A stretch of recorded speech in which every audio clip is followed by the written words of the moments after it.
Sa kasalukuyan po mga kaibigan ay meron pong rate yung pong Okta. Ano po? Nagpadala po ng impormasyon o note na ang organization paglundag ng what is happening. Okay, magandang hapon. Dito pa rin ako. Hindi pa rin ako maalis dito. Opo, magandang hapon. Tuloy ho tayo, mga kaibigan. At sa ating programa ngayon din po, the Department of Health says the job impossibility rate or the proportion of people found positive for COVID-19 in tests might be due to non-compliance with health protocols, but Okta warns it might not just be a holiday peak. Upstick, hindi ito holiday upstick, no? Anyway, portion lang po yun ng balita na nasa headline po ng ating pahayagang Philippine Daily Inquirer, no? At saka may kinalaman po rito yung organisasyon na nagmo-monitor po sa kalagayan ng COVID, proliferation of COVID virus. Pero ito ho ay bahagi na sa ikinukonsidera natin sa mga nauna ho nating komentaryo o yung probabilidad, ano yung nakikita natin pagkaraan po ng Kapaskuhan, pagkaraan po ng Bagong Taon. Ito pong Department of Health yung Miyerkules ay nag-report na ang COVID-19 positivity rate ay lumundag po sa 4.5%. Nung una po one digit lang 0 point something. Pero ngayon po ay 4.5 ho. And Independent Pandemic Monitor, yung Okta Research Group ay nagsabi, it was even higher than 5% in Metro Manila. Mas mataas pa dito sa mas maraming tao. Ano po? Ang isang babala na tumataas o maaaring tumaas more than just a holiday pick-up o pick stick kung tawagin. Yun daw pong pagtaas na yun higit pa dun sa holiday pick stick kung tawagin. The DOH said that 4.5% of 27,615 people, 27,000 po, who were tested on Monday were positive for the coronavirus. Neatly twice, malapit nang magdoble, the 2.6% reported noong Tuesday. So parang isang araw lang ang diferensya parang nagdoble na. Siyempre, batay po ito doon sa tinetest. So hindi natin masabi kung lumalaki o lumiliit. Basta ang importante yung harvest nung nagtetest. Ginagamitan, yung swab yata ang tawag doon. Ginagamitan ng swab. The Health Department also reported 889 new COVID-19 cases on Wednesday. Itong Miyerkules, more than double the 421 recorded on Tuesday. In one day, it became double. Siguro mataas yung effort ng kanilang pag-chest. Said that 889 or 98% occurred in the last 2 weeks, with Metro Manila accounting for 564 or majority of the cases, according to Health Undersecretary Maria Rosari Bergere. Cases were expected to increase due to holiday-related mobility and reduced compliance to minimum public health standards. Yung pong minimum, di 1.5 meter away each other. No? Kung ang kakainan mong restaurant ay makitid, di magkaharap kayo, malapit doon sa distance, na 1.5. It could be half a meter away lang o 1 meter. Okay? So, situation is changing. These are now concerned that this is not just a holiday upstick. Please be advised that the situation is changing in the National Capital Region, and we must now be very mindful of minimum public health standard. Minimum public health standard. Naka-face mask. Inalis na nga ho yung face shield Anyway, duplication lang naman yung face shield Pero kung tutuusin, mas mabuti pa yung face shield kaysa face mask. Opo, kung tutuusin. Kaya lang, inalaw nilang alisin na yung face shield, pero hindi nila inalaw na alisin yung face mask. Masunurin kami, kaya face mask ang suot namin. Health officials then warned a post-holiday rise in COVID-19 cases, despite the ban on big Christmas parties and gathering last year. Noon, wala talagang bawal na talaga noon. Pero ngayon, medyo nagkaluwagan. Health officials then warned a possibility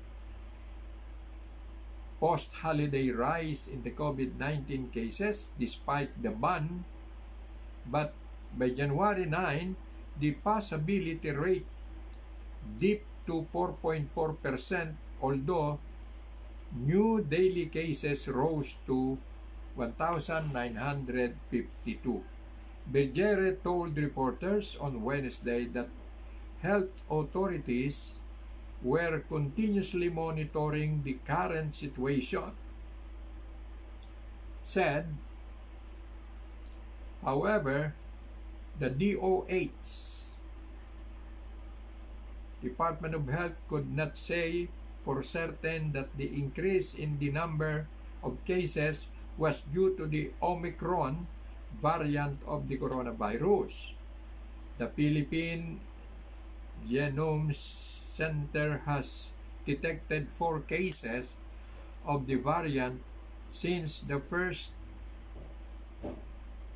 entered the country from Nigeria on November 30. The latest case is a 38-year-old woman who arrived from the United States with her husband, who also tested positive but COVID-19 but not yet confirmed for Omicron. The DOH said they found 21 other close contacts of the woman on the Philippine Airlines flight PR-127, which arrived in Manila on December 10. It is awaiting the test result for and checking on their health status. 10 yun Medyo na-delay, In its case bulletin on Wednesday, the DOH said there were 10,418 active cases, of which 4,384 were mild, 536 asymptomatic, 3,346 moderate, and 1,778 severe, and 374 critical. Ayun. Dumadami na yung dumadami na yung kanilang criteria. Dati, dalawa lang positive, negative. Pag na-positive, patay ka. The 214 recoveries reported brought the total number of survivor of the severe respiratory disease to 2,778. Ano yun? Hindi naman period yun 2,778,131. Yun ang mga nakaligtas. Malaki nakakaligtas The death toll rose to 28 to 51,241. 7 deaths occurred this month, and the others happened between June 2020 and November this year, but were recorded only on Wednesday. Okay. So, medyo hindi pa masyadong nakakatakot. Hindi pa masyado nakakatakot, but Bergere appealed to the public and the local governments to observe safety protocols and for everyone to get vaccinated. Hindi nakakalimutan yung kanilang pagbebenta ng kinayayaman. Kaya lang naman ganito yung mga balita ay nagbebenta ng bakuna. Cabinet Secretary Carlo Nograles, the acting presidential spokesperson, said Malacanang was concerned and worried about the rising positivity rate. Nograles said at the press briefing that compliance with and enforcement of health protocol to prevent the case spike was a shared responsibility of both the public and the government. Natural ang yaon. Let us not waste the sacrifices that we have made. That is our call, said Nograles, who is also co-chair of the Interagency Task Force for the Management of Emerging Infectious Diseases. The Secretary also reminded local governments to enforce granular lockdown when you see a clustering of cases.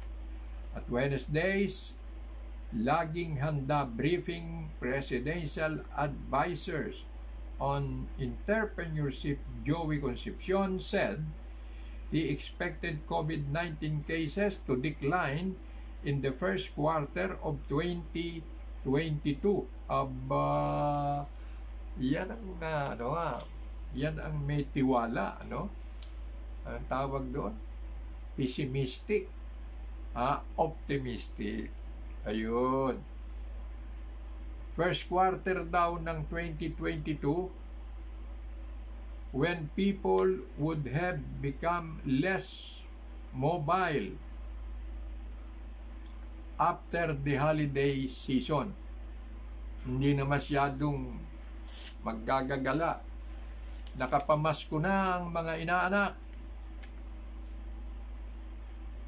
They will have no more money to spend. Alam ni Concepcion yun. Ay sa tagal na naipit Pangalawa, wala namang gagastusin. Vaccination remains a key. Yan ang susi talaga. Ang magbakuna. At kaya lang naman tayo nagka-peste-peste dahil dyan sa negosyong bakuna na yan. Huwag na tayo magbulahan pa. Yan ang negosyo ng mga taong may-ari ng mga stocks and shares doon sa korporasyon na hindi pwedeng salingin ng anumang makapangyarihang bansa. Maging Amerika ka, Russia, China, maging ikaw ay si Digong na magaling magmura, hindi mo kayang kontrahin ang negosyo ng mga puti. Ano ba yun? Nasabi ko, sorry. Masyado naman pinagdiinan yung mga puti. Sabihin mo na lang, mistiso. He said, citing the controlled spread of the Delta variant as a result of the mass inoculation drive. The start of the booster shots is expected to do the same for Omicron. Concepcion said, adding that local government should be pressured to do their part in conducting preliminary vaccination and booster drives. The World Health Organization kahapon po ay nagsabi, Omicron still pose a very high risk. Mga takot kayo, ihanda ninyo na ang mga budget ninyo, magdagdag kayo ng pondo para makaangkat kayo ng bakuna. Risk would overwhelm healthcare systems, warning that the highly transmissible variant had fueled record outbreaks in many countries. Case members have shot up 11% globally in the last week, forcing governments from China to Germany and France and to find a difficult balance between antivirus restrictions and the need to keep economies and societies open. Sige, parang ang ganda yan, no? Dinidirect nila sa mamagitan ng World Health Organization, yun ang tagapagsalita. Tagapagsalita ng mga may kagagawan ng pagbibenta ng bakuna. The Netherlands and Switzerland said Omicron had become the dominant strain in their countries, and while some studies suggested it causes milder COVID-19, the World Health Organization urged consistent evidence shows that the Omicron variant has a growth advantage over the Delta variant with a doubling time of 2 to 3 days, it said. The World Health Organization said early data from Britain, South Africa, and Denmark, which currently has the world's highest rate of infection per person, suggested there was a reduced risk of hospitalization for Omicron compared with Delta, but it added that further data was needed to understand Omicron's severity. Yan po ang ulat po ng pahayagang Philippine Daily Inquirer. So, hindi po nababago yung pong ating projection pagkatapos magbenta ng mga negosyante ng kanilang mga paninda sa Pasko at kasama na rin ang pagbebenta ng bakuna sa mga bansa. Alam mo ninyo, ang negosyong bakuna, ito ho ang paano ba umiikot yun? the cycle of the business is, ang mga bansa o order. Yan. Yung munang World Health Organization, tatakutin muna yung mga mamamayan sa buong mundo. Okay? Yun namang mga Department of Health, mga Department of Health, magpapadala ng mga balita kung ilan na napatay nila. Namatay. Kung ilan ang napatay ng coronavirus. Ganun yung cycle. Ngayon, dahil sa matindi na ang lumalabas sa mga dyaryo ng mga balita, maganda yung pagkakadirect ng negosyo. Order na ngayon. Yung mga bansa. Hindi yung mga tao. Ang ganda nito direkta ang bentahan nito Direkta. Pagpirma ng mga bansa, hindi na nagbabayad yung mga bansa. Dokumento sa dokumento yan. Contract lang yan. Dahil ang tagabayad, yung bangko, World Health. World Health. Ikaw naman, oo. Taga-bangko, International Monetary Fund, World Bank, Sus Mariosep, oo. IMF, World Bank, ang tinutuligsa dyan Hindi mo ngayon mabanggit yung World Bank. Nirecall mo muna yung IMF. Well, what is IMF? IMF is the policy making body ng World Bank.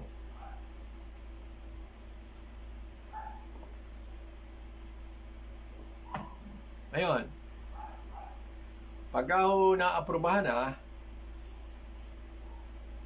di papacilitate na, papadala na ngayon yung yung benta nila. Ang galing talagang napakahusay na negosyante yung mga nakaisip niyan. Di malapit ng walang bumili. Hindi naman makaraing na walang pera dahil hindi naman namin kayo kinukuha ng pera Pinuutang lang namin kayo. Kami na bahalang maningil sa World Bank. Aros ko! Akala nyo hindi namin alam yan, Sus Mariosep. At pagkatapos tatakutin pa nyo tao, kunwari, fake news. Huwag kang magsalita ng doy ng ganyan. Fake news yan. Fake news daw. Fake news?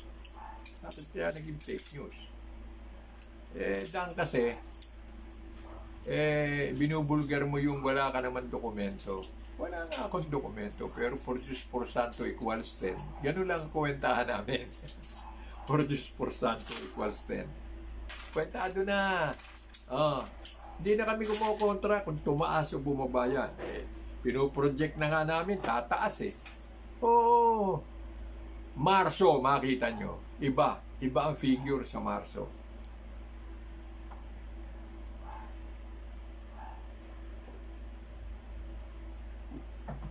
Pagdating ng Marso, iba na ang figure na pinag-uusapan natin. Ngayon, justifiable naman. Justifiable. Bakit? Unang-una, sa Pilipinas, archipelago. May mga isla-isla. Malay mo kung ilan namatay doon sa isla na yon, ilan namatay doon sa kabila. Basta mahalaga, maganda ka mag-direct. May hawak ang mga dyaryo, may hawak ang mga reporter, yan ang alaga mo. Sige, lalabas yung balita. Kaya lang, dahil kagagawan din nga ng tao yan mga tao nga ang gumaganap, at syempre, magkakahiwalay sa mundo yan. Kaya hindi ma-synchronize sa mamagitan ng mga loopholes na sisilip. Teka, bakit ba? Ano ba nangyari? Ano ang pagkakaiba ng Delta? Mas delikado ang Omicron. Lintik dumami yan. Oo, sobrang makahawa yan. At pag dumapo yan, naku, wala kang ligtas, patay ka. Yun ang kwento doon sa Omicron. Pero, pag nahihimay mo ngayon laman ng mga dyaryo galing sa iba't ibang mga bansa, teka, mukhang hindi ganon. Meron pa nga nagkaroon ng nakita, positive daw. O bakit? Nanggaling ika sa Africa. Ano? Nanggaling lang sa Africa, positive na. Nung magkakwentahan ng bandang huli, yung mga reporter din nagkukwento pag nagkikita-kita kami, nadidinig namin yung mga pinagkukwentuhan nila Sila rin mismo natatawa sa sarili nila Di ba nanggaling ka na ika sa PGH? O nanggaling ka ba ika doon sa sa ganito, sa ganoon? Ngayon, hindi naman pala ika biglang lalabas na, hindi naman pala ika ganun yung report. Yung report mo, hindi pala ika tama ganito. Kwentuhan ng mga newsman yun Excuse me at medyo naglalagay tayo ng tubig sa tangke. Sabi 8 glasses of water per day, a minimum load. Sige. As much as possible, I want to load on daytime para pag ako'y natulog, hindi ako ginigising ng sandaling oras. Pero hindi rin nangyayari yun Hindi nangyayari. Sa totoo lang. Kahit hindi ka uminom after dinner, maiihi ka rin in between. Ayun. Nakatuklas tayo ng ibang kaparaanan, pero isisikreto ko na lang. Sarili ko na lang yon. DOH, Okta, note higher COVID infection rate. Ang sumulat nito ay si Tina G. Santos at Jerome Aning ng Philippine Daily Inquirer. Tama ba? Tama ba tayo? Yun ang ipinasok dito. Okay, Philippine Daily Inquirer. So, ito ang medyo may katagalan. Abutin mo ng 4 na taon nga Yun ang projection natin. Kaya yung 2022 ba? COVID-19 di ang bilang 20. Isa. 2021, 2. 2022, ayun. Matatapos na tayo sa 2 taon. Sabi nga ng mga bata, 1 tulog na lang. Ay, hindi, 2 tulog na lang bagong taon na. Huwebes ngayon. Biyernes, Dispiras. 1, Sabado. Yan ang ating panahon. Na pare-pareho lang. Ang topic ay COVID. Ang topic ay tungkol sa politika. Yun. At ang politika naman, medyo malapit ng malaos. Magsisimula pa lang ang kampanya sa Pebrero. Pero nakapagkampanya na sila dito sa panahon na illegal Kaya hindi na rin, alam na rin ang tao sino kandidato. Meron pa ba nakakaalam na yun? Meron pa ba hindi nakakaalam kung sino kandidato? Ay nako, Sis Mariosep. Siguro, oo. Siguro hindi pa ninyo kilala yung mga konsehal. Yung mga konsehal. Naku, nakakalimutan nating pagkwentuhan. Pumunta tayo doon sa kwentuhan naman ng masarap na pagkain. Gusto nyo ba yun? Yun ang topic? Yun ang topic na ating tatalakayin. Gusto nyo? Alam mo ninyo, sa pagkaganitong mahal ang lahat ng bibilhin mo, no? Ngayon talaga magda-diet. Oo. Ngayon, hindi mahirap mag-diet ngayon. Talagang parang kasiyahan mo pa, ay, nakaraos ako na isang araw, ganun lang ang nakain ko. Salamat po.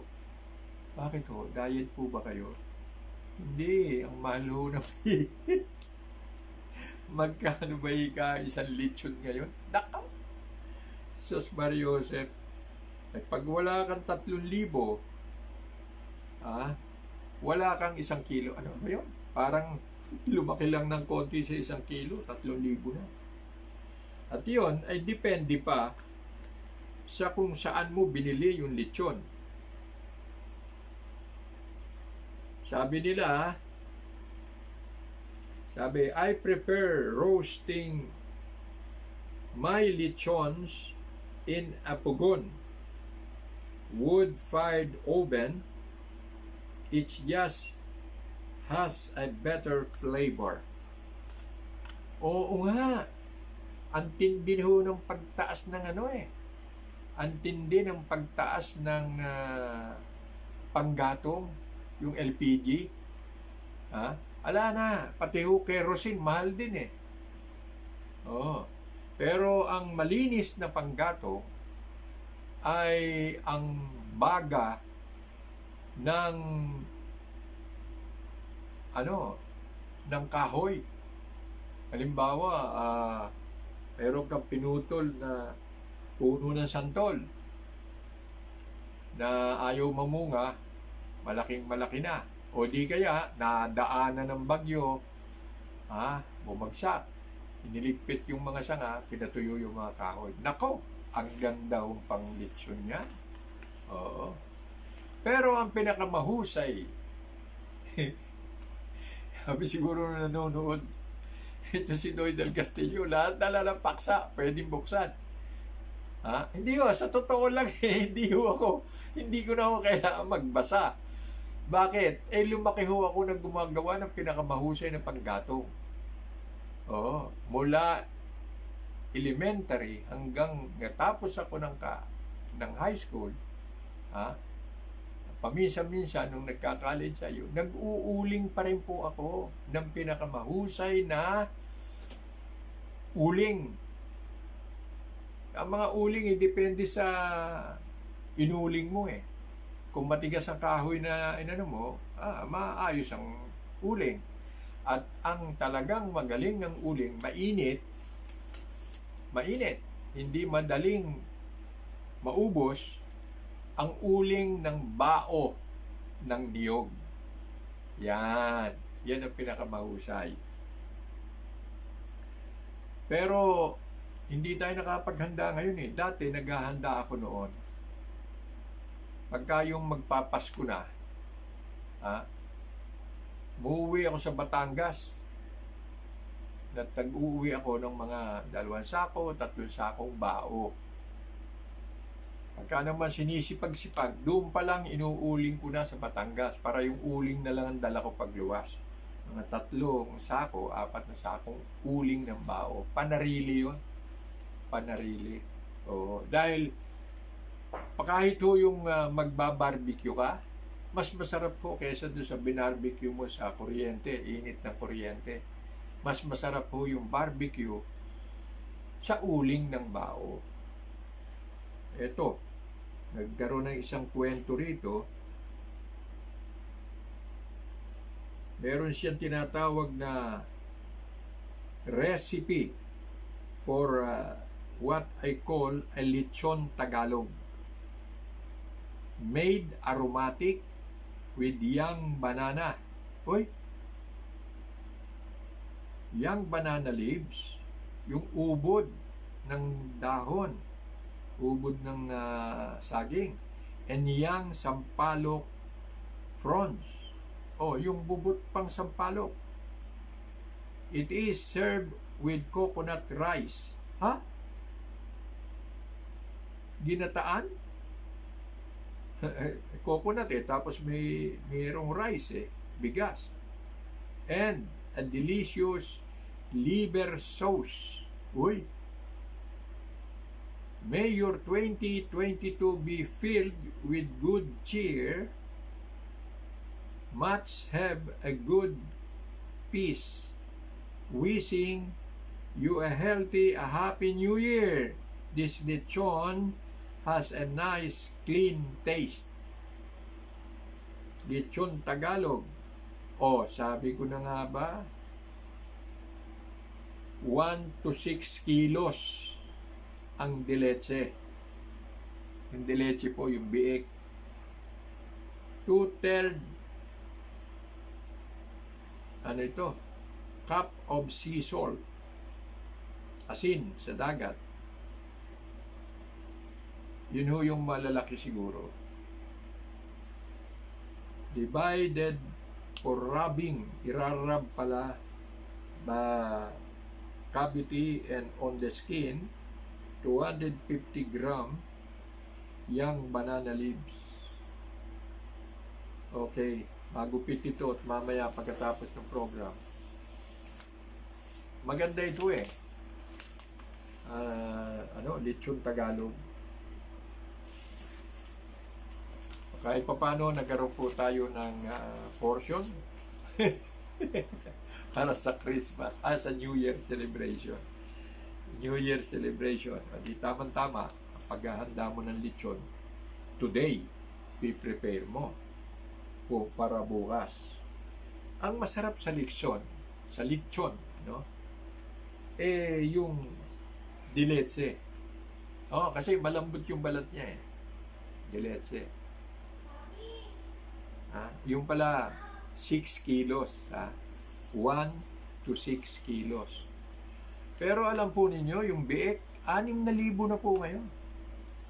Kaya doon sa dileche, para mo sinabing leche ka, 1,000 isang kilo.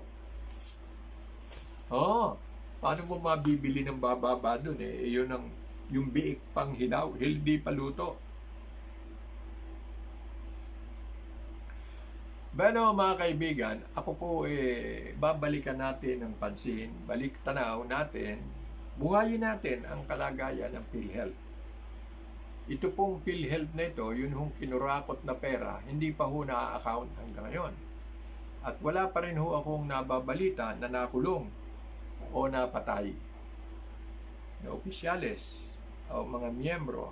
But ang pinsalang dulot nito ay napakatindi. At ang higit na nagdala ng bigat ay ang mga mahihirap, yung mga kung tawagin ay karaniwang tao. Bakit? Anong naging epekto ng PhilHealth sa mahihirap? Sila ho yung naghuhulog. Pagtanggap nila ng envelope, kaltas na yung share ng PhilHealth. Maging government yan o private company. Mga manggagawa.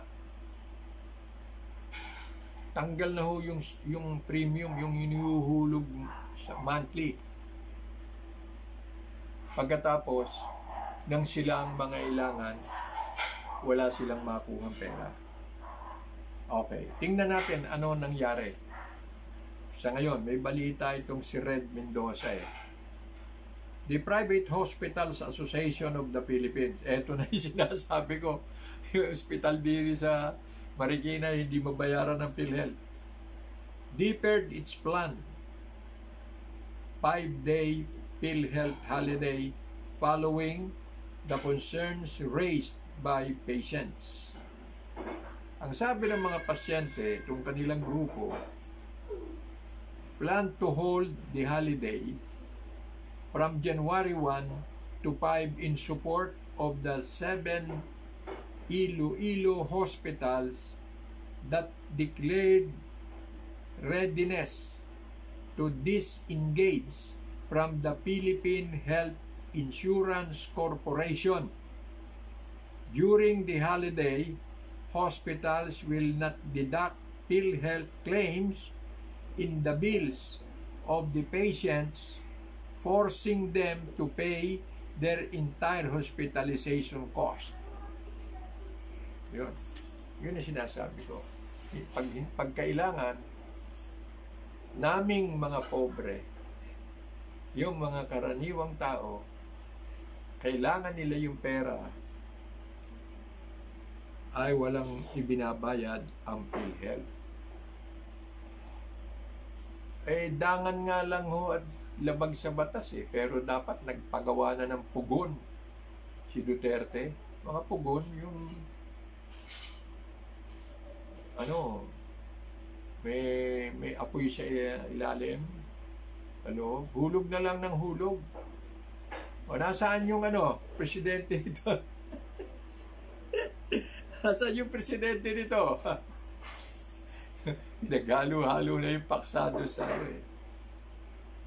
The group planned to hold the holiday from January 1 to 5 in support of the 7 Iloilo hospitals that declared readiness to disengage from the Philippine Health Insurance Corporation during the holiday.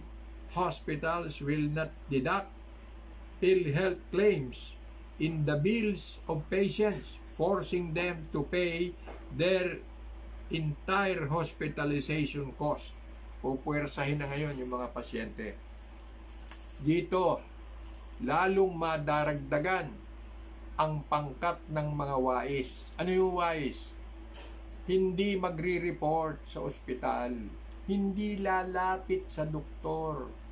Kahit na sila'y nagdurusa na sa mga sintomas ng virus, hindi sila takot. Alam na nila kung anong orderin nila at paraan ng pag-order. Alam na rin nila kaya mababa ang tala. Yung tala ng positive, hindi na masyadong tataas. Ang maaaring tumaas, yung tala ng mga namatay. Yan, magkakabaligtad.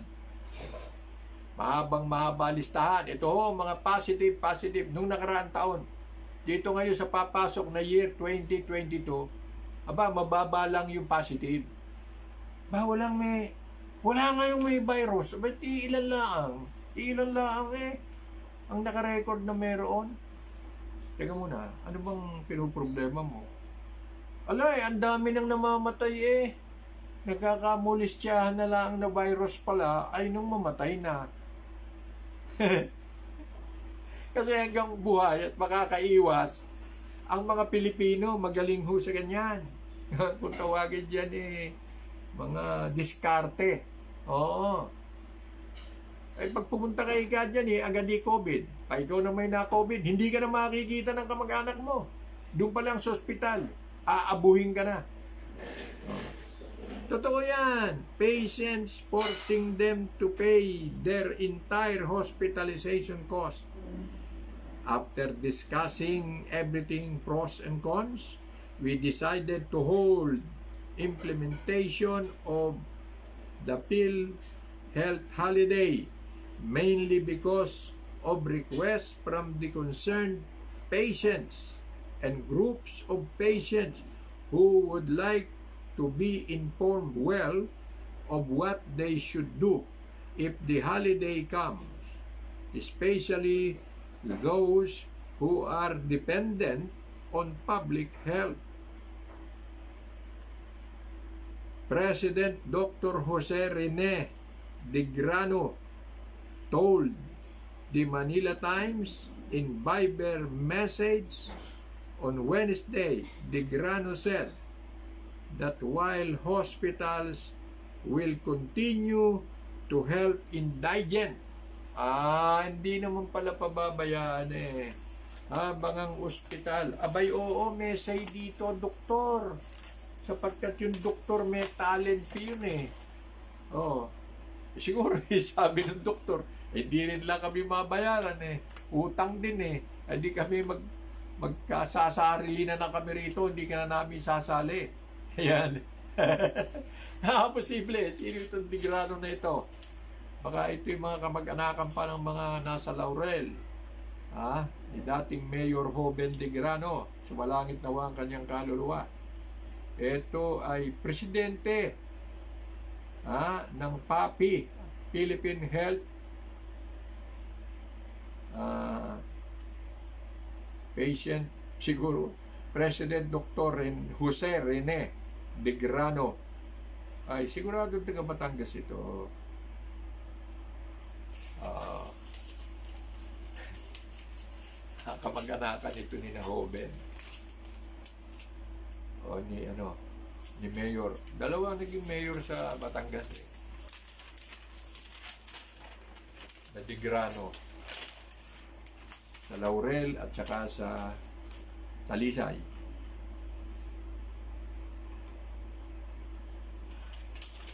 Nasaan yan? Pinospone. Ito.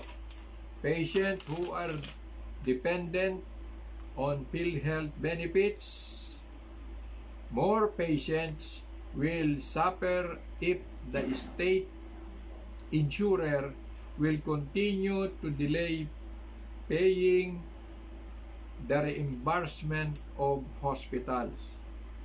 He clarified that the 7 hospitals in Iloilo are bent on disengaging with PhilHealth. Nako, ang ibig sabihin nito, magdideklara ngayon ng bankruptcy yung organisasyon. Ay naitakbo na yung pera. Ayun, parang ito prelude. Prelude doon sa talagang talikuran na yung utang. Ay, yun ang pagnanakaw.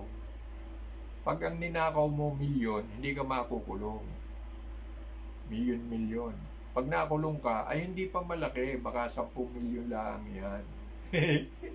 Ganun ang kwentahan Palaki yan The 7 hospitals said that Philippine Health owned them close to 900 million pesos. O isipin mo yan. It is unfortunate that there is an impasse there. We have talked in the Iloilo area and they are really determined because for the past month, PhilHealth has stopped communicating with them, De Grano said. He added that PhilHealth offered a modified version of its debit-credit payment mechanism. Yesterday, the hospitals wherein instead of the usual 60% payment of good claims, they are offering 80 to 90% payment instead. Hospitals, however, rejected the offer. There is one provision there that says PhilHealth suspend its rights under DCPM for any other reason unrelevant to PhilHealth. That means for any other reason they can stop it, and most hospitals will think that it is very one-sided agreement, De Grano said. He vowed to notify patients once the group holds a holiday. He said patients can tap other sources of help such as the Philippine Charity Sweepstakes Office, local government units, and other private foundations. PhilHealth Vice President for Corporate Affairs, Shirley Domingo, thanked De Grano for that pushing through with its PhilHealth holiday. We thank the hospitals for reconsidering their move to implement a PhilHealth holiday. We in PhilHealth continue to work hard to ensure that we respond to their issues, especially on claims reimbursement, Domingo said. Medyo pinaganda yung termino. Siyempre, ang ginawa po rito ng De Grano, humanap siya ng medyo magaan-gaan na solusyon para na sa ganon ay matulungan, no, yung nasabing ahensya, at ang maapektuhan din ay ang mga manggagawa. Alam po ninyo, sa lahat ng panig ng mundo, yung pong sangay ng gobyerno, o tawagin ni government control corporation, katulad niyan, malakas pagkakitaan. Kumikita ang gobyerno. Pinag-aralan po natin yan eh. Ang tawag yan yung insurance. Yung insurance is a system that has been designed and studied for more than 50 years na. Hindi lang. Maraming mga revisions at mga solutions sa mga nai-encounter nilang problema. Ngunit, doon mismo sa mechanism of how to operate the system of insurance, malaki ho ang proteksyon para dun sa naka-insured. Totoo po yan. Kaya lang dito sa Pilipinas, nakasanayan na pinababayaang tumakbo yung magnanakaw, yung mga napagnakawan, iiwang luhaan. Ganun eh. Bata pa lang ho kung maliit, yung lang CAP eh. Insurance din yun eh, CAP. Yung College Assurance Program, plan. Dami nakuha pera no. Hulog ng hulog. Nung kinukuha na yung pang tuition, wala na. Nagdeklara ng bankruptcy, nag-asuntuhan na, ganito. Maraming nagbukas at nagsarang insurance, kumita ng pera yung organizer, at marami ang naloko. Kaya nitong bandang huli, yung kuya ko, hindi ko masisisi. Ano ba yung ginagawa mo?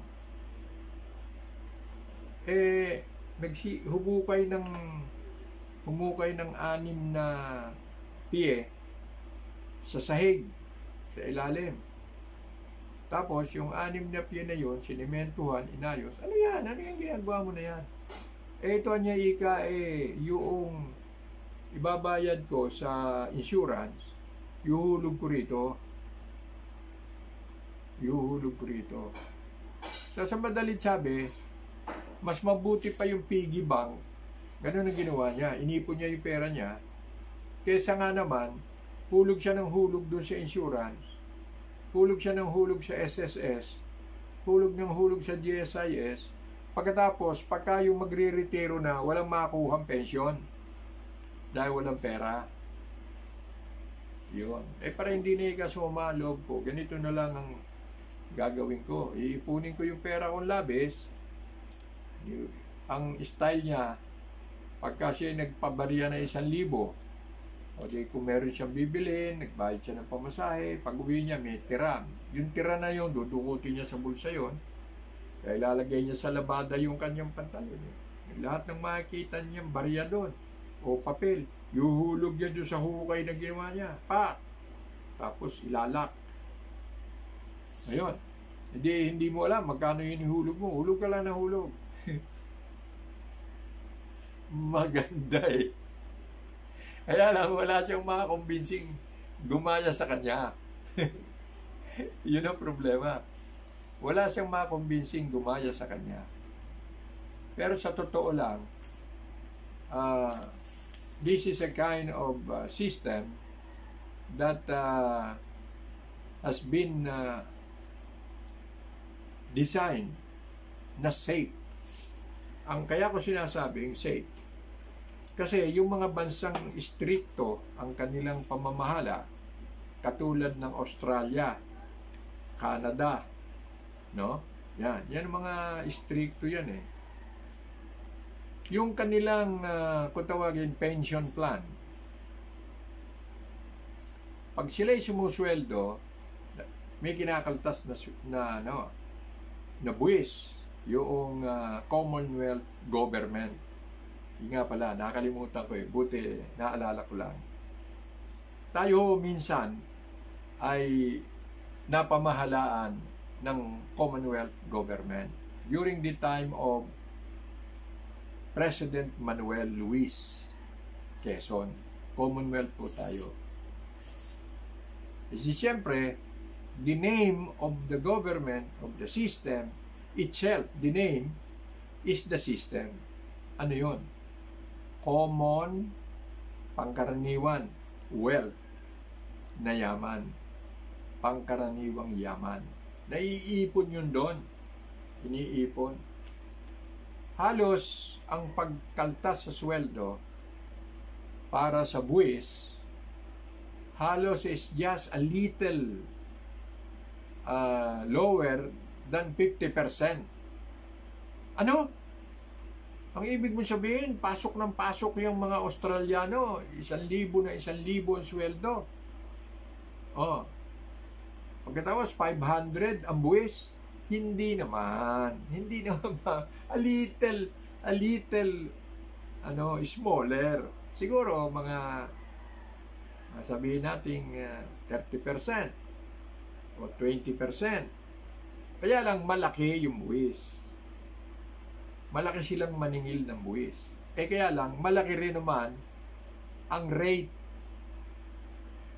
Ano yung rate? Yung kanilang bayad per hour, malaki. Yan. Per hour hindi per day per hour. Although, may nakalagay din na 8 hours. Yun ang minimum. Halimbawa, sa bawat state, kasi federal din ng federated din ng ang form of government ng Australia. Iba yung system sa Sydney, iba yung system sa North area, New South Wales, iba system. Iba rin dun sa Melbourne. Ano po yung sinasabing system? Halimbawa, ang sweldo mo ay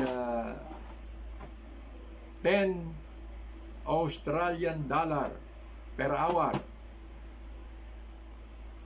Pero 8 hours ka magtatrabaho daily. Kaya, bali, 80 Australian dollar per day ka. Ay 25 na yata palitan ngayon Oh, 25, 29. Ewan ko, hindi ko alam. Anyway, mataas yung palitan ng pera din sa Australia. Malaki ang kaltas sa buwis. A little of 50.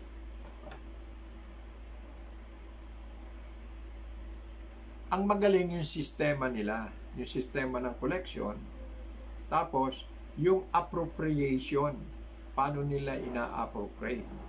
Halimbawa, ito yun ang magaling na ganyan dito sa atin sa Pilipinas, si Jokno. Ito si Governor Benjamin Jokno, yun ang magaling. Halimbawa, mangyari po, nakalagay dun sa batas, mayroong porsyento ng natipong pera ay i-invest, papasok sa mga korporasyon o private corporation o company na malakas kumita, i-invest doon. So, yung kinikita naman, pumapasok sa general account na yun ang minamanage ng monetary fund. Ayun, merong inilalaan para madagdagan yung panlagay dun sa yung premium ng tao, yung miyembro ng sistema. Kaya makikita mo, pagdating sa isang yugto ng panahon, halimbawa, in 25 years, nakalagay, sa loob ng 25 taon, pagdating ng 25 taon, pensyonado ka na.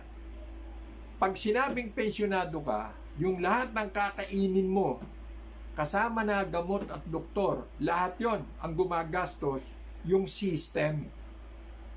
Ganun ang Commonwealth. Pera ng common yan ng karaniwang tao. Oh, isipin mo yon.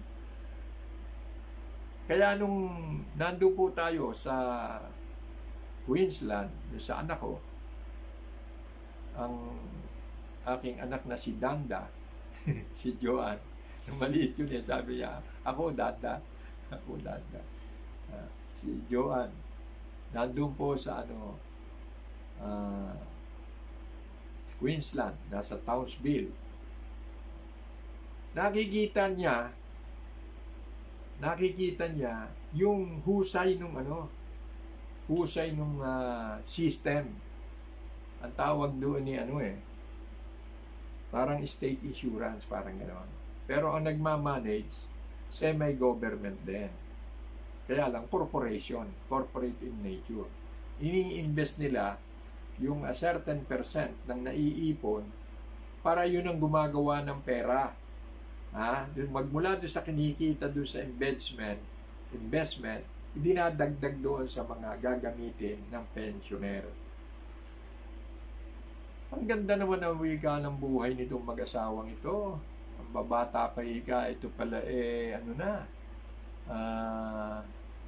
pensionado na sa Australia. O kahit na umuwi sila rito sa Pilipinas, nakukuha nila through remittance, inire-remit dito yung kanilang mga monthly pension. Kasi hindi mo naman pananaghilian. Sabi ko, bakit ako maiinggit? Samantalang sila, ang lalaki ng kaltas sa kanilang sweldo nung kalakasan nilang kumita. Ayan. Ito lang pinsang ko si Hani. Nabubuhay sa pension. Pinsang si Hani. Batang well-born din to Ngayon ay umuwi na ng Batangas. Doon na pinagpapasasaan yung kanyang pension sa Australia. Si Hani Cabrera. Pero mga kaibigan, patuloy po tayo sa ating pagtalakay ng mga iba't ibang mga paksain sa programa ngayon din po. Ito po yung lingkod, Doy Del Castillo. Ang ating pong oras sa buong kapuluan, alas 4 Gs. 10 minutes past 4 o'clock.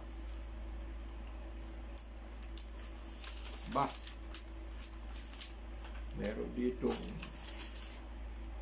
a majority of adult Filipinos welcome 2022 with hope rather than fear.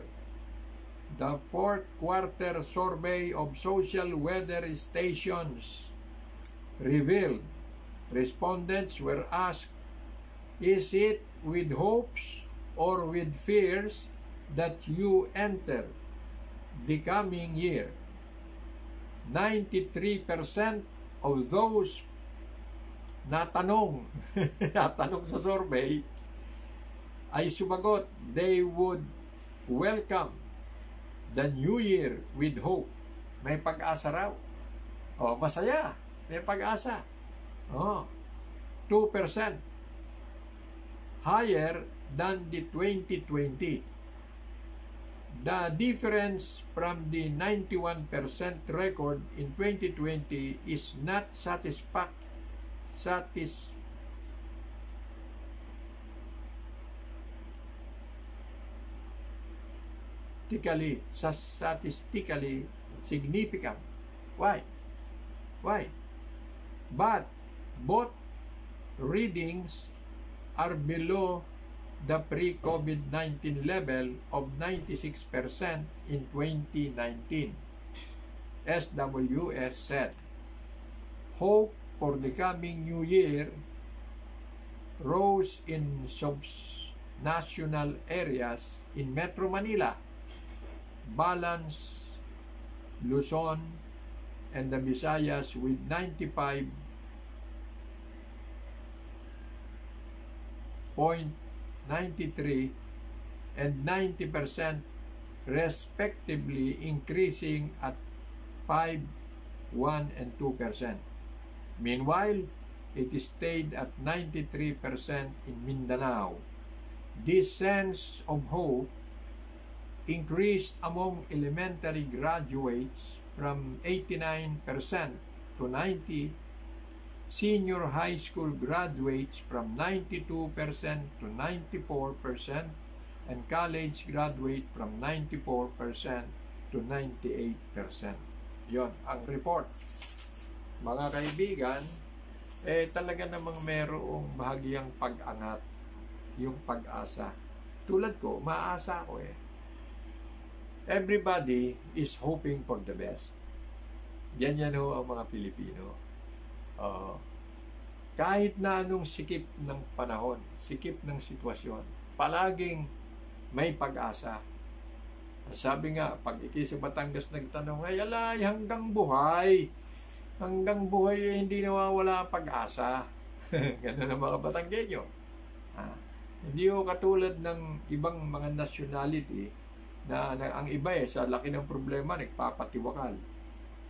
Dito sa Pilipinas wala ho namang ganun na nagkaroon ng problema ay nagbibigti o nagpapakamatay. Wala ho.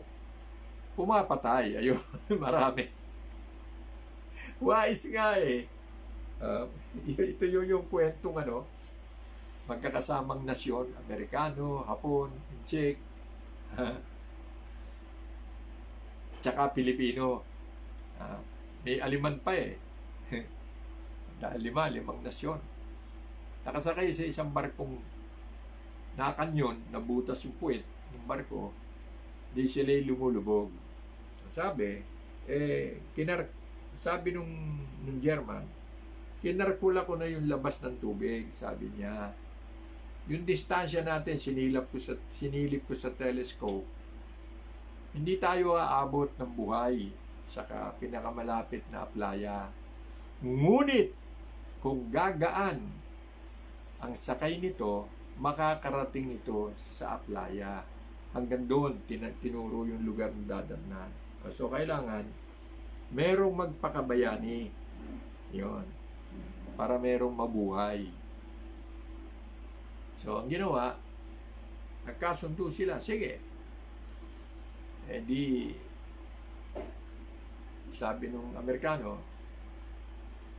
long live America. Sabay talon. Pa! Di, nabawasan na. Gumaan. Sabi naman nung Aliman, teka, ako yung nag-o-observe. Sa bandang huli na lang ako magdidesisyon. Dahil talino ang ginagamit sa German So ngayon, pumunta doon yung Hapon. Bansay Nepon. Talon. Di patay yun.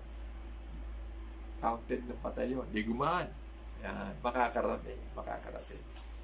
Ngayon, yung inchik ngayon, nandoon sa tabi, pinag-iisipan niya kung siya tatalon o hindi. Dumaan ngayon yung Pilipino. Sabi ng Pilipino, mabuhay ang Pilipinas! Sabay sipa doon sa inchik. Aking awa. Sabi ng inchik. Tinulak daw siya yung Pilipino. Di natirang buhay yung Pilipino. Sabi ko na nga, mabuhay ang Pilipino Kung tatalon ako, di patay. Katuwiran niya. Anyway, ilagay na po natin ngayon sa totoong aksyon. Bakit ang Pilipino maliligtas? Dito sa COVID neto. Una, hindi sila tumitigil ng pagtatrabaho.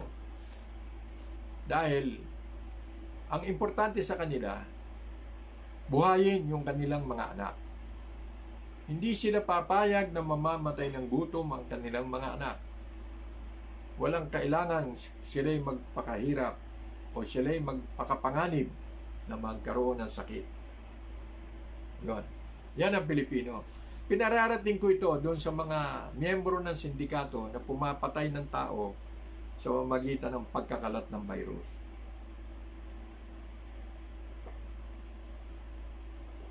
So, ang gagawin ng Pilipino, hanap ng ikabubuhay.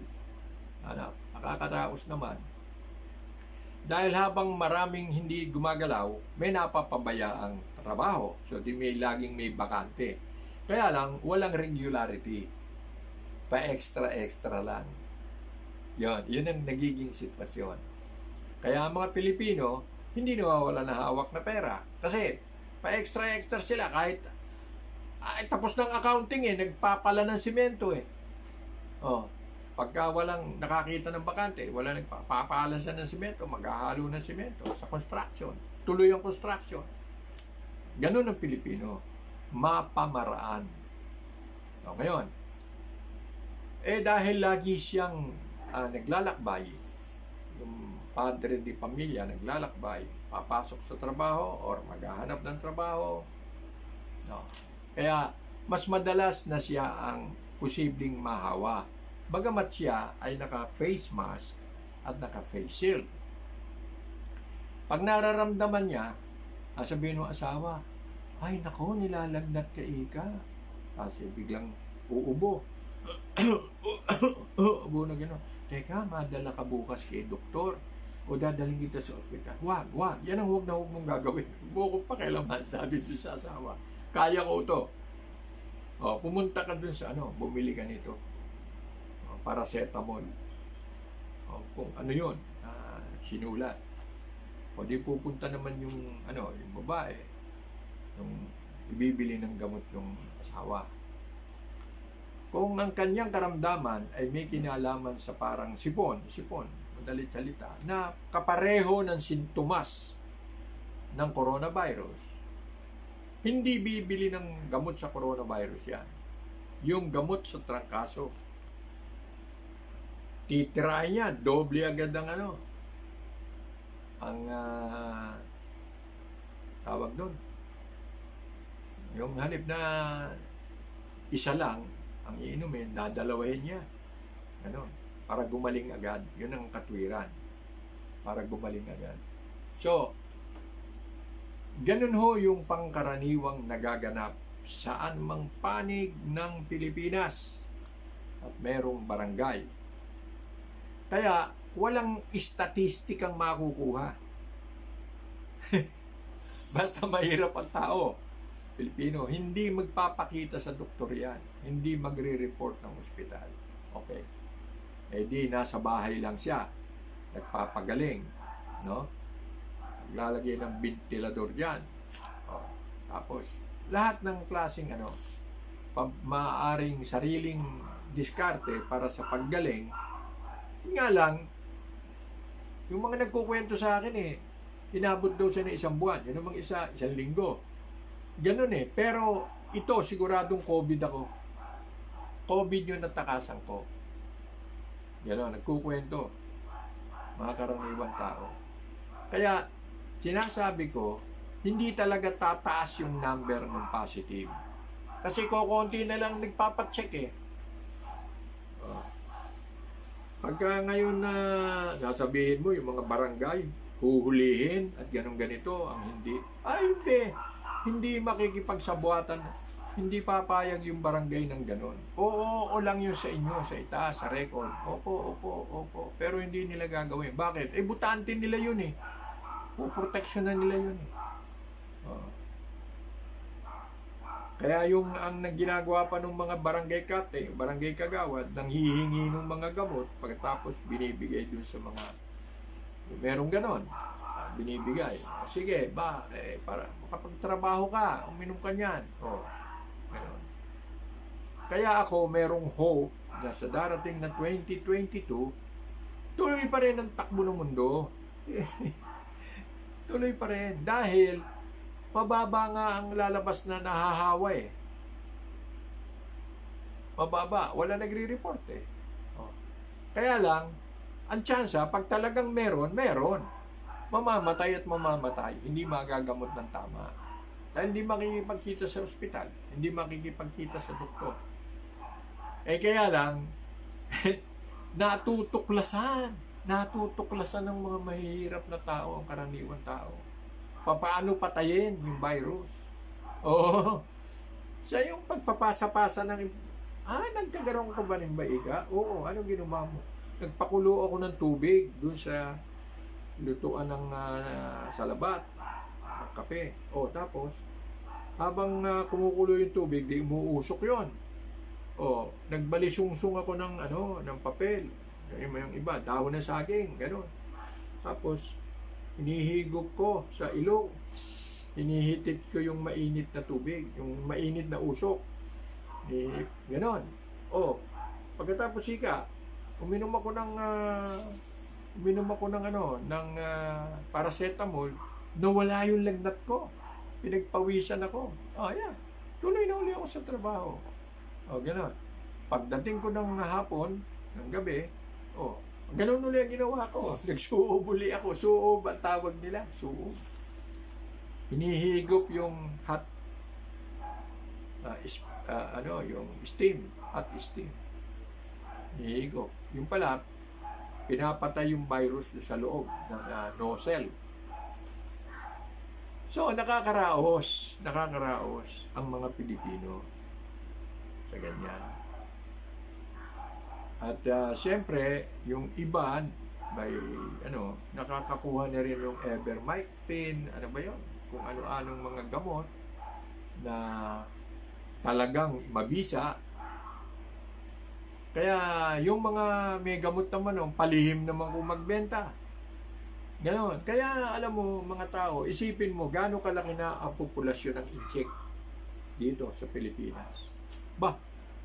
Marami na rin ang populasyon ng incheck. Unang-una, tatanungin ko kayo mga nakikinig. Sino sa inyo ang nakapakipaglibing na o nakapakipaglamay sa namatay na batang incheck? Meron ba? Yeah. Mag-text kayo rito. Sino sa inyo ang nakapakipaglamay o nakapakipaglibing sa namatay na batang incheck? Walang namamatay sa kanilang bata.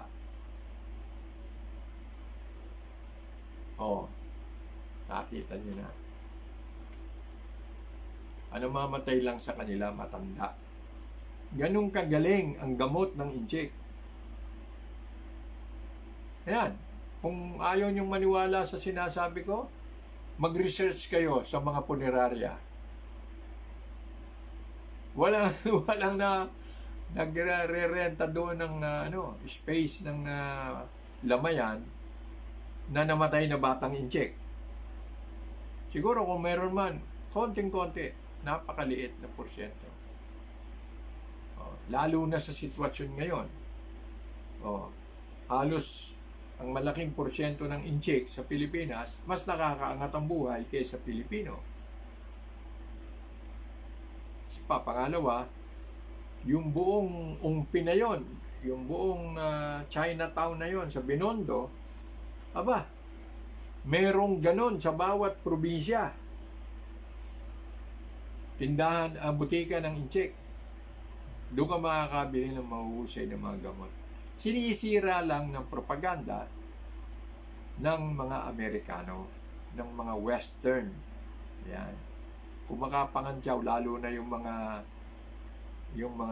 Pilipino na meron ka mag-anak sa Amerika, pumakantyawan yung mga incheck, gano'n na lang. Pero hindi nila alam, in reality, angat ang mga incheck sa atin. When it comes to security, sa health security, mas lamang sila. Yung mga incheck. Kidding aside, meron pa nga chismis. Ikaw ba niya, Wiga, nakabalita na ng babaeng incheck na pinanganak sa Pilipinas na nakipagkasintahan. Yung may asawa na papatol pa sa Pilipino. Meron ka ba? Wala ka makikita ang mga babaeng incheck papatol sa Pilipino. Pilipina papatol sa incheck. Bihirang-bihira yung mga incheck. Bihirang-bihira mga incheck na pumapatol sa mga Pilipino. Ngayon, tatanong nyo kung bakit. Unang-una, ang incheck, sanggol pa lang, ipinagkakasundo na sa kapwa incheck. Itong anak ko, Ito, magiging babae, magiging asawa, yung anak mo. Oo, yun. Kaya may mga pares-pares na yan. Nalalasog lang yung kompromiso ng mga magulang kapag ka yung lalaking incheck, hindi pinatulan yung kanyang kaparehang incheck. Ganon. Meron din sila mga kalokohang ginagawa. Ibang incheck din ang pinapakasalan nila. Pero, hindi ko alam paano nila iniiwasan yung kompromiso ng mga magulang. Iba ang kultura ng mga incheck. At saka yung upbringing, yung paglaki nila. Naniniwala sila na kaya silang buhayin ng magiging asawa nila. Kaya, nandoon na rin yung pagmamahalan. Pero ako, kinukuha ko yan eh. Kinukuha ko sa survey yan eh. Totoo, sa mga barkada ko, mga kaibigan ko, lalaking incheck, may girlfriend na kapwa incheck. May asawa na incheck, at may isa pang girlfriend na incheck din. Ganon. Umuubra yun. Siguro, by tolerance, pero hindi ina-accept ng society. By tolerance na lang siguro. Kaya lang, sinasabi ko, may dalawang kahulugan doon sa pagsusuri na ating ginawa. Ano yung dalawang kahulugan? Yung isa, merong paniniwala yung babaeng incheck na safe siya, ligtas siya sa kapwa niya incheck. Dahil yung kapwa niya incheck, nakakotse. Nakakotse yung namang nanliligaw sa kanyang Pilipino, naglalakad lang. Darating, naka-tricycle, hihingan pa siya ng barya. Isang disadvantage yon. Another disadvantage, kasi maraming supply ang incheck ng mga gamot at pagkain na pampahaba ng oras ng pagtatalik. Sulit na sulit ang halinghing. Sulit na sulit ang ligaya.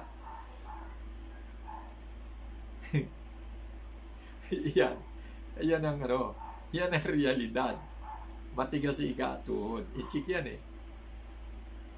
Babato ka pa ng isang inchik. Gago, hindi dahil inchik. Dahil may gamot ng inchik. So, ito po mga kaibigan, I am trying to explain the reality of life.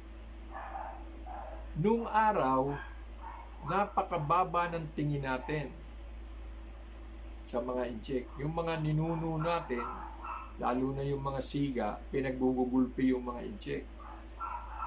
Hindi lumalaban yung mga incheck. Kabilin-bilinan yun ng organisasyon. Huwag kang papato. Huwag mo silang intindihin. Gagaling naman yan. Di, pumunta ka rito at pagagalingin ko yung sugat mo kung ikaw nasaktan. Habang panahon na gano'n, isipin mo. Ngayon, baligtad na. Baligtad na ang mundo ngayon. Yung inchik na ngayon ng gugulpi ng Pilipino. Sasabihin ng bagong inchik ngayon, kayang bayaran ng papakuyan. Barilin mo. Sabihin, nako. Kaya, maniwala kayo. Tao rin yan eh. Tao rin. Iba yung inchik noon na mahaba ang pasensya, marunong makisama. Kaysa inchik ngayon na anak ng mga milyonaryo. Bihira.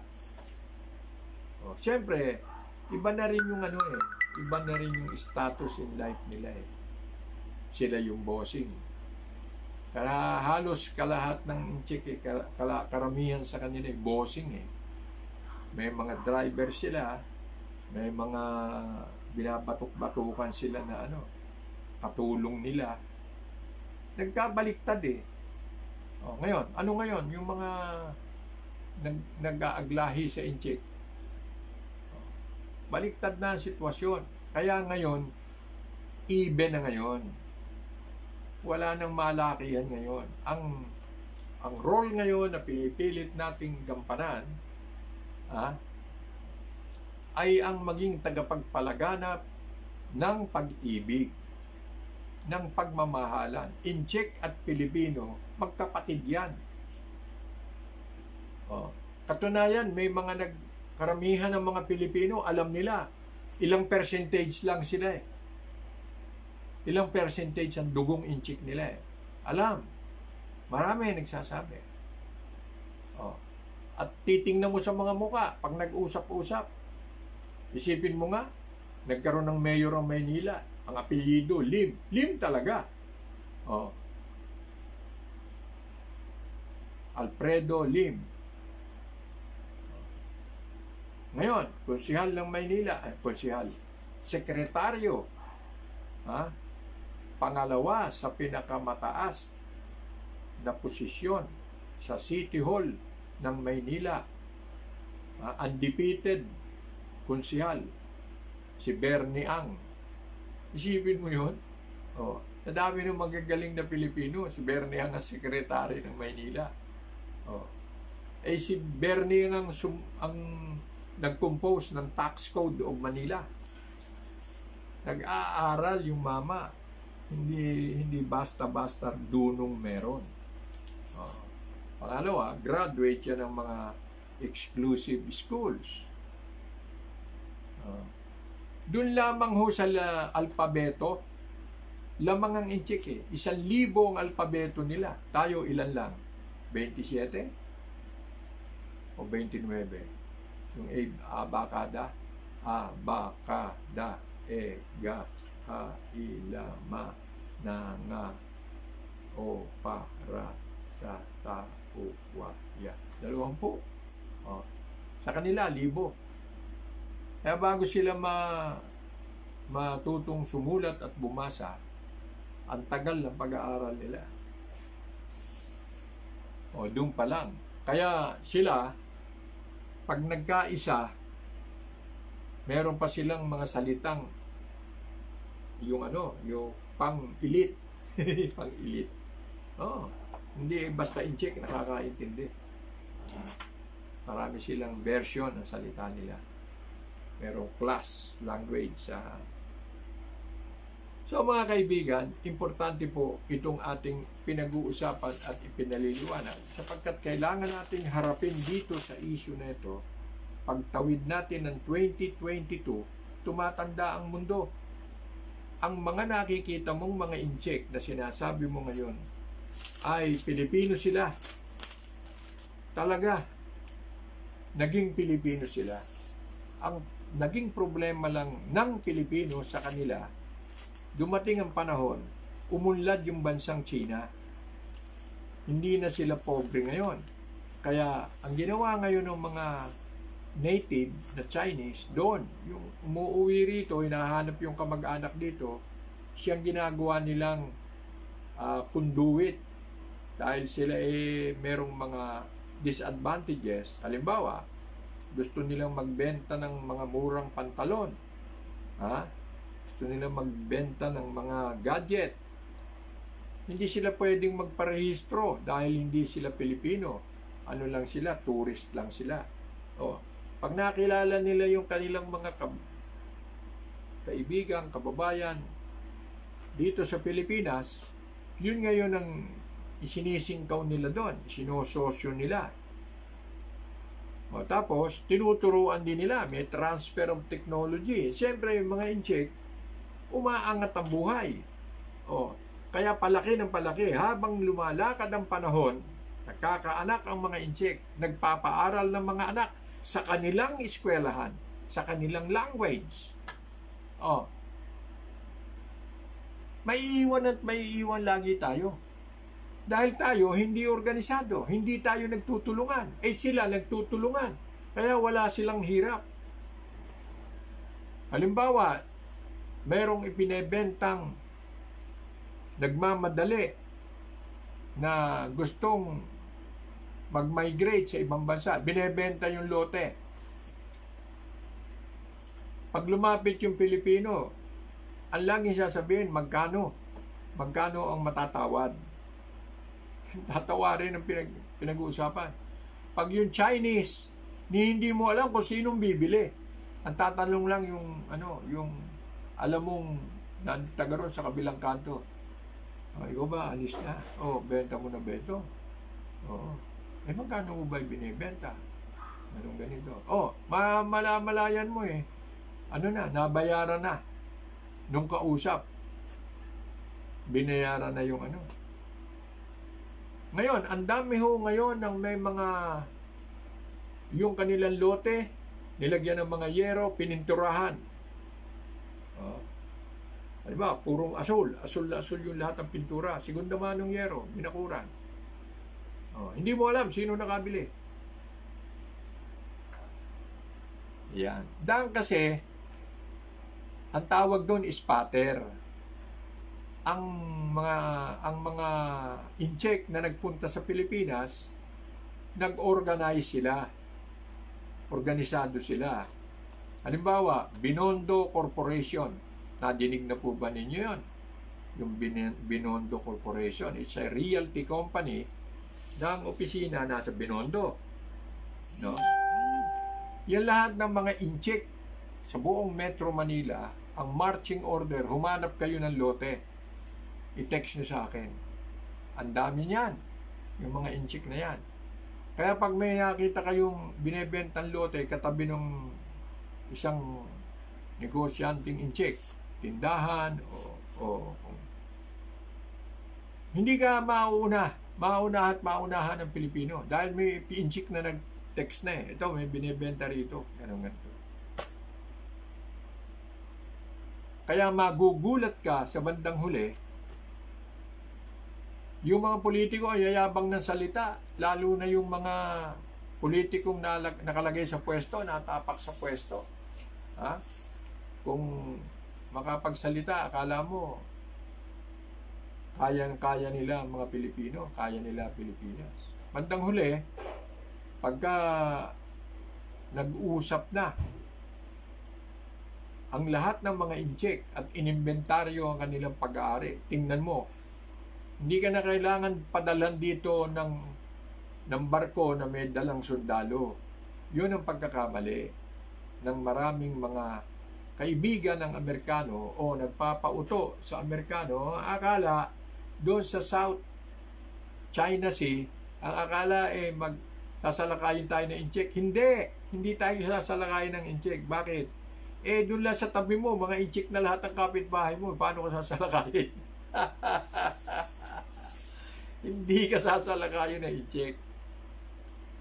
At doon sila magaling, matyaga, patagalan niya. Kita mo alam po ba niyo yung kwentong nangyari? Bilib na bilib kayo doon kay Carpio at saka doon kay, anong pangalan to? Carpio, may katandem yan eh. Si Carpio, Justice.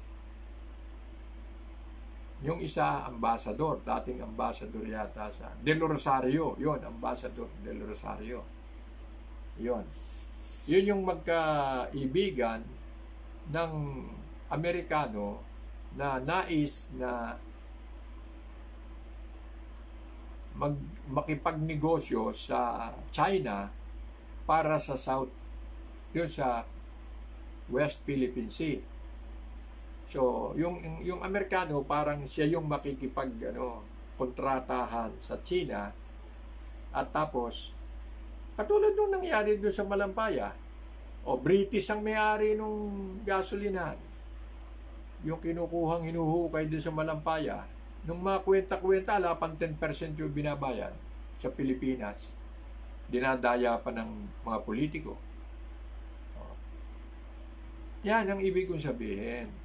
Hindi darating yung sinasabi ninyong magigera-gera. Hindi darating yun. Wala na sa ganung antas ang pandaigdigang politika. May nuclear bomb ang Amerika, may nuclear bomb din ang China.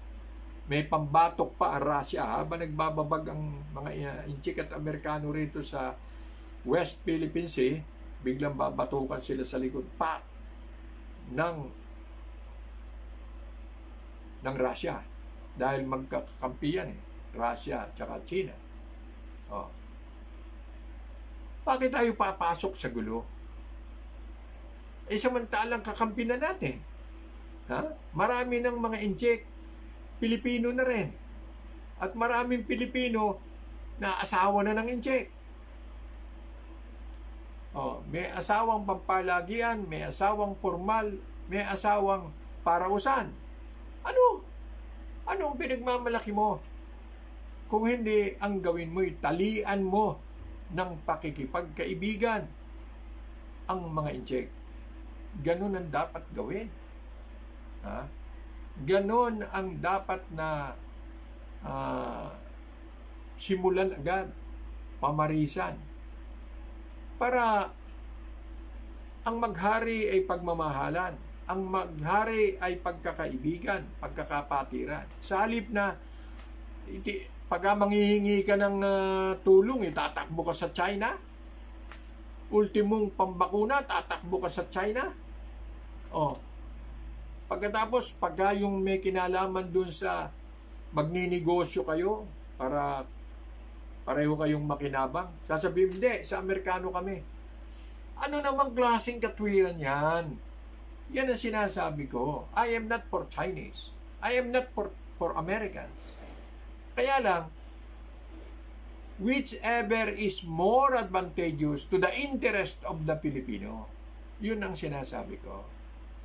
Pangakuhan ka ng Amerikano ng langit at lupa, ay hanggang pangako ka na lang. Baka bandang huli, batukan ka pa. Pag natuto ng Tagalog yung mga Amerikano, sasabihin sa iyo, pinangakuhan ka na nga, ang gusto mo pa, tuparin.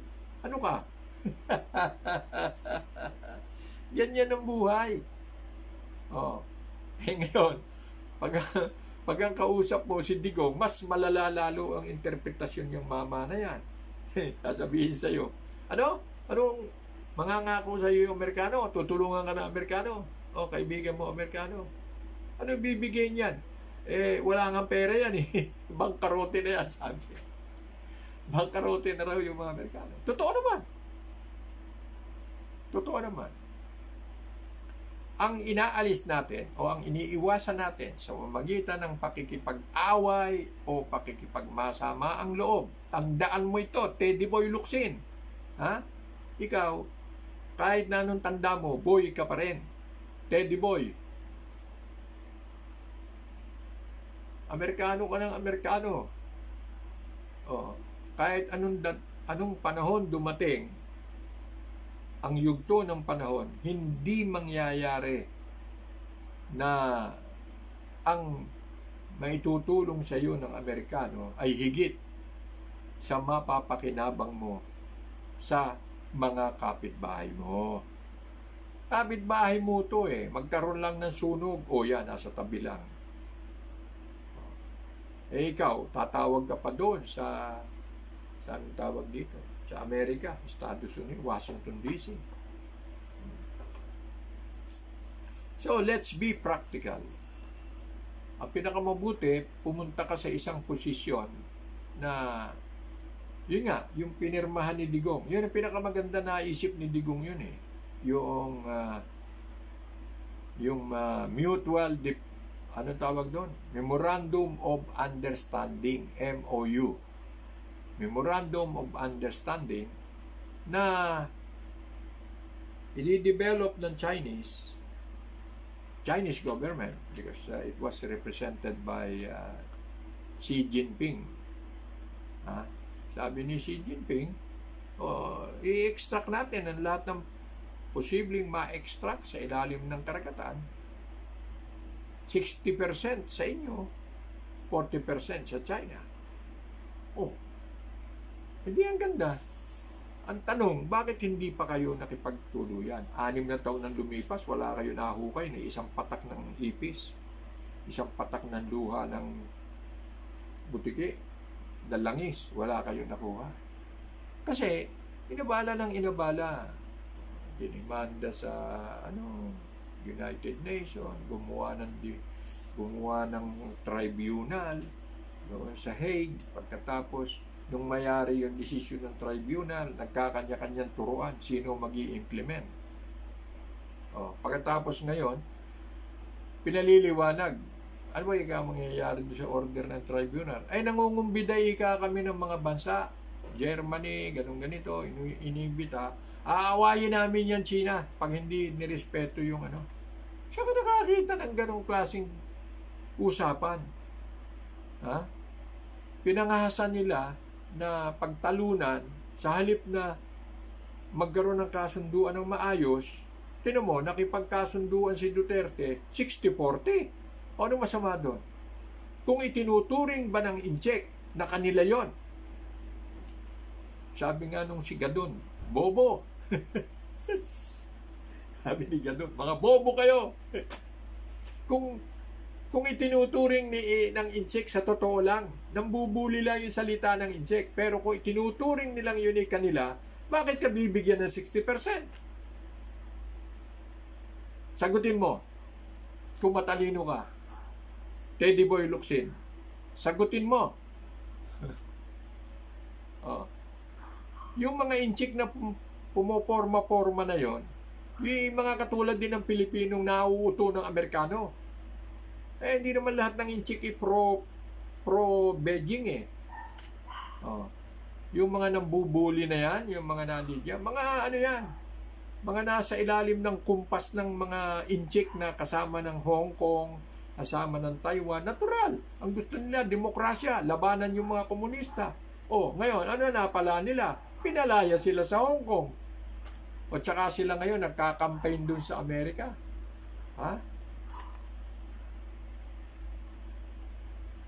Eh, hindi mo naman sila pwedeng sisihin na magtayo ng kanila. Yun ang pinaniniwalaan nila eh. Freedom of belief yan eh. Kalayaan nila yan eh.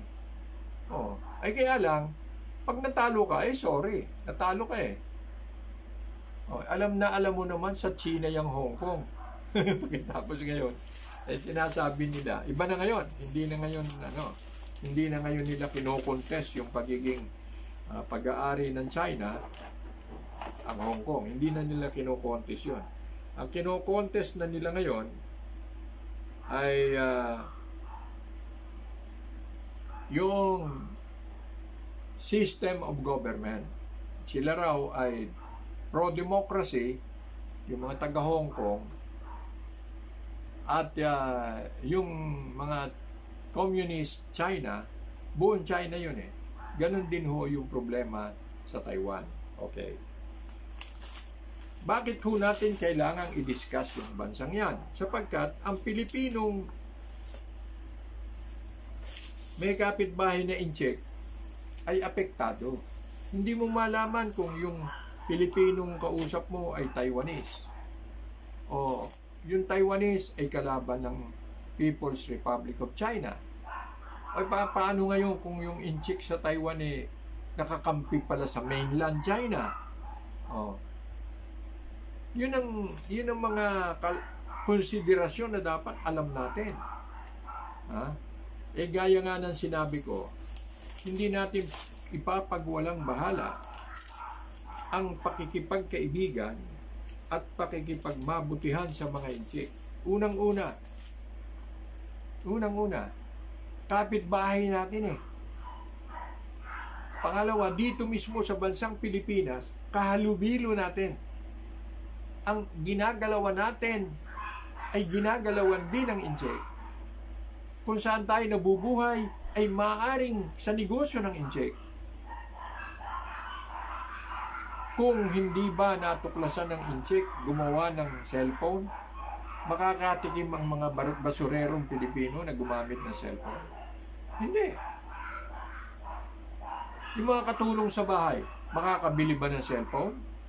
Kung hindi natutunan ng inchik gumawa ng cellphone? Kaya lang bumagsak ang presyo ng cellphone dahil ang inchik ang gumawa ng murang cellphone. Oh, wala nang gustong bumili ng Nokia na mahal. Wala nang gustong bumili ng Motorola mas mahal. Oh. Pagkatapos nagbigay na ng mura yung mga incheck, pumasok pa yung Korea.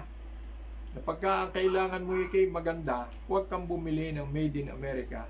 Ang bilhin mo ay Made in Korea. Isipin mo yon. Oh, Pagkatapos, hindi lang yon. Umangat na rin ang teknolohiya ng mga Bombay. Tawa na tawa siguro si Ka Isidro. Si Ka Isidro, anong pangalan to? Si Bawalan. Si Ka Isidro Bawalan. Si Jacinto. Ka Isidro. Jacinto Bawalan. Si Ka Jacinto. Tawa ng tawa eh. Sabi niya eh, buti pa yung mga Bombay, pumunta rito. O pagkatapos, nagpapautang dito, 5-6. O ngayon, sino ngayon na may pera? Pilipino o ang Bombay? Bombay daw meron. Bakit hindi tayo gumayo sa Bombay at saka sa Incheck? Yun ang sabi ni Kahasinto. Which, kung susuriin mo, oo nga, tama nga. Bakit nga? Ganon. Kaya lang, ipaliliwanag ko rin ho sa inyo, mga kaibigan. Natural lang ho yung nangyayaring yun. Dahil, marami hong Pilipino ang nag-migrate sa Amerika.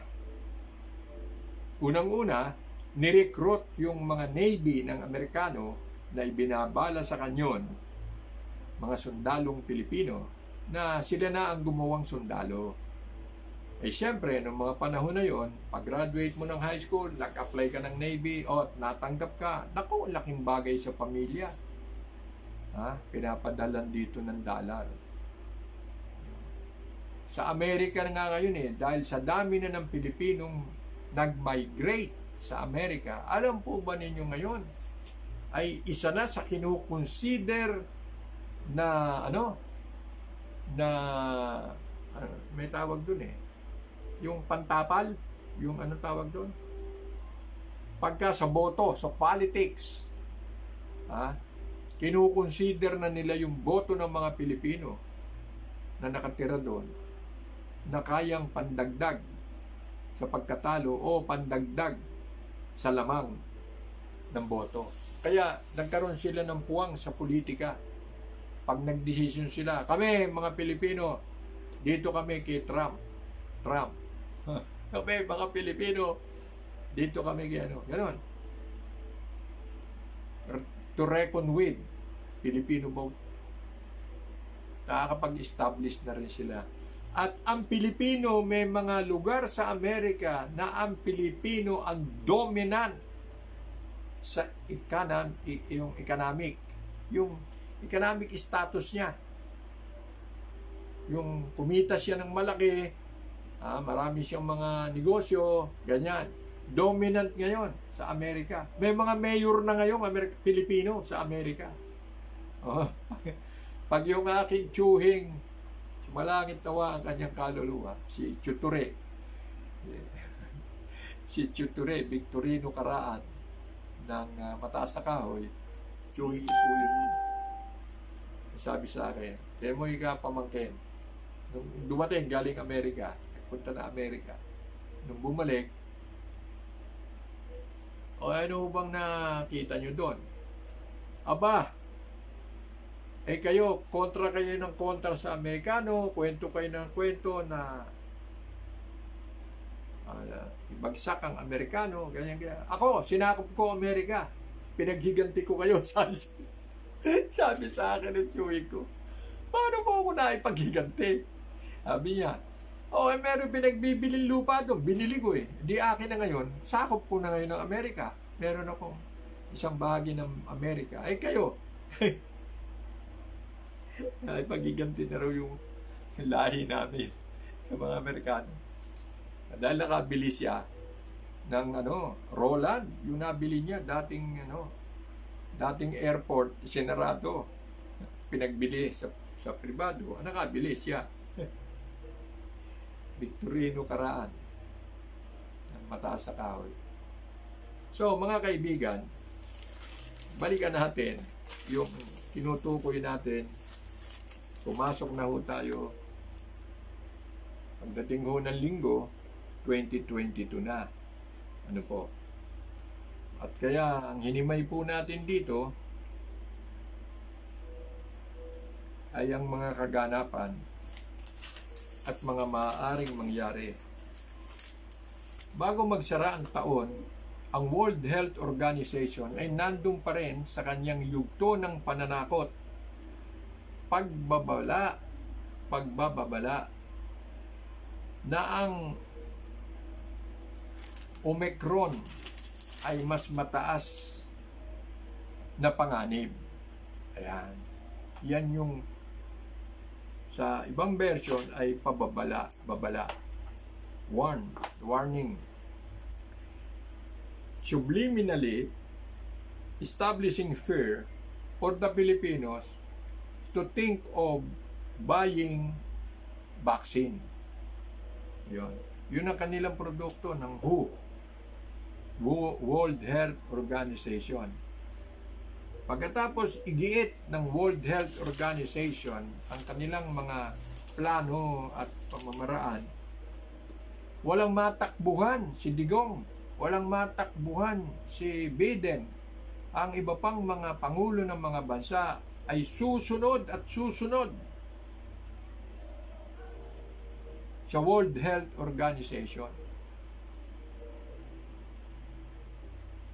Ang balitang ito ay galing sa Geneva. Omicron still poses very high risk and could overwhelm health care system. The WHO warned on Wednesday as the highly transmissible coronavirus variant fueled record outbreak in many countries. Case numbers have shot up 11% globally in the last week, forcing governments from China to Germany and France to find a difficult balance between antivirus restrictions and the need to keep economies and societies open. The Netherlands and Switzerland said Omicron had become the dominant strain in their countries, and while some studies suggested it causes milder COVID-19, the World Health Organization urges caution. Mga minamahal po nating kababayan, mga lahing Pilipino sa ibayong dagat, hindi po tayo kumukontra. Kaya lang, ang gusto ko po ay makaligtas tayo, mga Pilipino. Hopeful ako. We can do it. Pinaliwanag ko na po kanina, mapamamaraan ang mga Pilipino. Survivor. Kaya natin lampasan ito. Kaya lang, talagang malaking abala. Marami ng patak ng luha sa mga taong naghihintay ng mahal sa buhay na hindi makarating dahil walang masakyang eroplano. Tiisin na natin to. Kung tayo po ay nananalangin sa Poong May Kapal, doblehin natin. Doblehin natin. Unay, hindi ho ako naniniwalang ito ay kagagawa ng Diyos. Man-made crisis po ito. Pero kung ano pa man, sa pamamagitan ng pagiging mapamaraan ng mga Pilipino, umasa tayo, makakabangon tayo. Harapin natin ang krisis ng may pag-iingat, iba yung pag-iingat.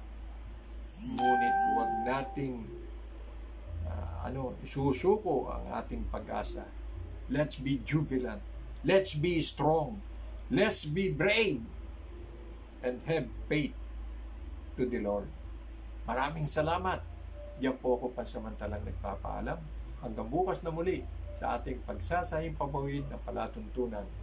Ngayon din po at nagsasabing, Mabuhay ang Pilipino!